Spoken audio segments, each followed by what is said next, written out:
Olá, pessoal. Hoje daremos continuidade à nossa disciplina de Química Farmacêutica. E vamos acompanhar aqui a nossa apostila. Hoje falaremos sobre a ação biológica, correto?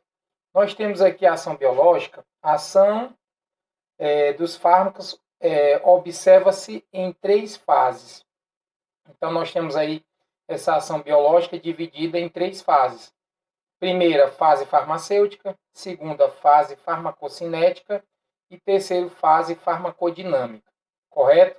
Então, para a gente entender essa ação biológica, nós temos que acompanhar a evolução dessas três fases. Tudo bem? Vamos aqui para a primeira fase, fase farmacêutica, que é a fase de exposição, né? Ocorre a desintegração da forma em que o fármaco é administrado. A fração da dose disponível para absorção constitui medida da disponibilidade farmacêutica. Então, nessa fase, na fase farmacêutica, vai ocorrer a desintegração na forma em que o fármaco é administrado. Então, aqui nós vamos observar que o fármaco ele vai ter que ser quebrado, desintegrado, correto? E aí, então, ele vai ser administrado. E aí, nesse contexto, nós temos o que foi degradado, o que tem lá disponível seria a fração que vai ser absorvida, correto?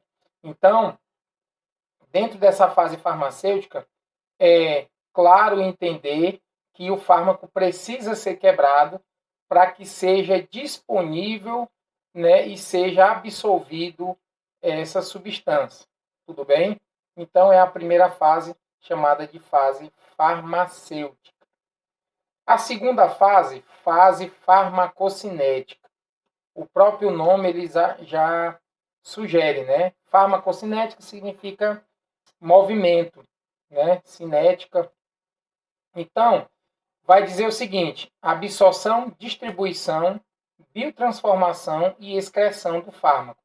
A fração da dose que chega à circulação geral é medida da disponibilidade biológica. Então, gente, nesse caso, a fase farmacocinética ela vai englobar diversos processos. O primeiro processo é a absorção, correto? Todo mundo sabe que para ingerir um medicamento, né, e para que ele possa fazer a sua função, você primeiro tem que absorver, assim como a gente também absorve os nutrientes. Com os fármacos não são diferentes. Nós temos essa fase de absorção, que é justamente pegar esse princípio ativo e fazer com que ele entre dentro do nosso organismo, que ele vá principalmente para a corrente sanguínea, que é o lugar de distribuição do nosso corpo, correto? Então, essa absorção ela pode ocorrer por diversas maneiras, né? Nós temos aí uma forma tópica, né? Nós temos também a absorção aí intramuscular, intravenoso, subcutâneo, sublingual, correto? Nós temos absorção através dos aerosóis, por cápsula, por comprimido. Nós temos absorções das mais diversas formas, né, e mais diversas variações. Mas todas têm um objetivo, que é fazer com que esse princípio ativo do fármaco adentre o seu organismo, né, adentre principalmente a corrente sanguínea e seja distribuído pelo corpo, certo? Tem que ser distribuído pelo corpo porque, na verdade, os nossos vasos sanguíneos eles funcionam como estradas. Costumo falar assim, né, para os meus alunos. É pelas estradas que a gente consegue fazer escoar a maioria da produção, né? E aí eu consigo trazer, por exemplo, mercadorias de São Paulo para Imperatriz e vice-versa. Então as estradas elas vão fazer basicamente o papel do sangue no nosso corpo, porque através dos vasos sanguíneos e no interior dos vasos sanguíneos o sangue é que vai fazer o papel de distribuição dos nutrientes e dos fármacos e de outras substâncias no nosso corpo, certo?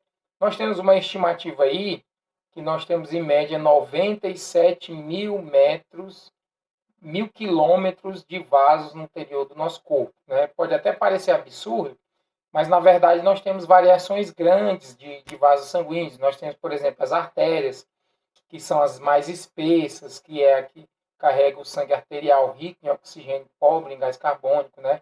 É um sangue rico em nutrientes, é um sangue mais avermelhado, né? Nós temos as veias, que já tem um calibre menor, e é o sangue venoso, que é aquele sangue pobre em oxigênio, e é o sangue que está retornando para o coração, correto? Então, nós temos os vasos fazendo esse papel de levar as substâncias ao mesmo tempo, né? Tem outros vasos que vão fazer com que essas excreções sejam retiradas das células do corpo, dos tecidos, correto? E seja, né, o sangue seja filtrado nos rins para liberar essa excreção, correto? A gente libera isso através da urina. Então, o nosso sangue, todo o tempo, ele está tendo essa funcionalidade de levar as substâncias e também trazer as substâncias, as excreções para serem filtradas e posteriormente serem lançadas no meio externo, já que essas substâncias, se ficarem no corpo, vão trazer problema, porque as excreções, elas não têm mais uma funcionalidade no corpo, certo? O próprio nome já diz, essa excreção ela tem que ser eliminada, diferente da secreção. Né? Não confunda excreção com secreção. Secreção tem função no nosso corpo. A gente pode falar da saliva, a gente pode falar do suor, né? Todos eles têm a funcionalidade. Nós precisamos dele para alguma coisa, certo? Então a secreção ela é necessária. Agora a excreção ela não tem que ficar no nosso corpo porque ela vai causar um prejuízo, correto? Então, nós temos que entender que nós temos essa parte aí, né, do que a farmacocinética ela vai interagir primeiro nessa absorção. Então, a absorção ela é fundamental para que inicie o processo, então, de melhoria da patologia no nosso organismo, no nosso corpo, certo? E a distribuição está envolvida nisso, porque a partir do momento que cai na corrente sanguínea, esse sangue, como eu falei, ele vai distribuir essa substância pelos nossos tecidos do corpo. E como eu falei, nós temos um número muito grande de veias, né, de vasos, de artérias no nosso corpo, e elas vão se ramificando e ficando cada vez mais finas para chegar em todos os tecidos do nosso organismo, correto?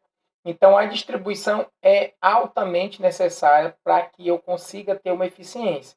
Que a partir do momento que essa substância, esse princípio ativo, ele consegue chegar nas células, lá nos seus receptores de membrana, ele vai então fazer essa ação. Então, não adianta ter absorção com eficiência se eu não tiver também essa distribuição com eficiência. E quem nos garante isso são os nossos vasos sanguíneos. Como eu falei, nós temos vasos sanguíneos irrigando todo o nosso corpo. Tem alguns tecidos que não têm vaso sanguíneo, mas eles são irrigados pelos tecidos mais próximos, através de um processo que a gente chama isso de difusão.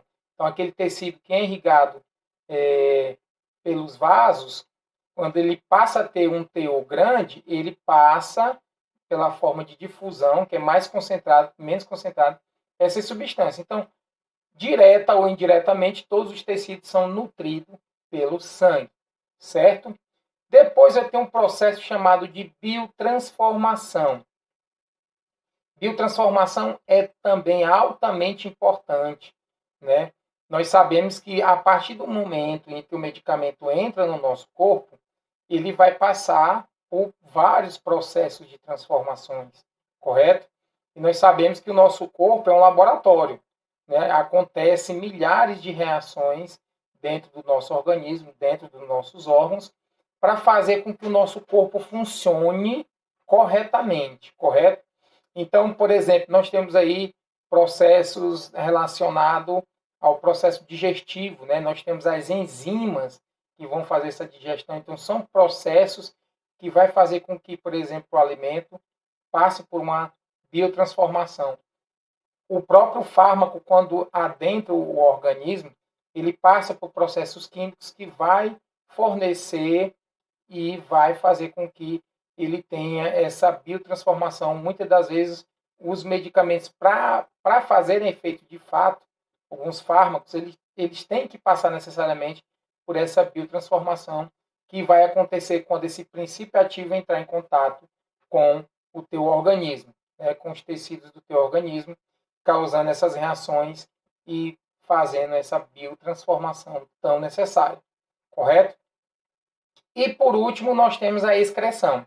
A partir do momento que o corpo absorveu esse nutriente, a partir do momento que ele distribuiu esse, esse fármaco, esse nutriente, e sofreu a biotransformação, nós sabemos que vai gerar uma estrutura que é chamada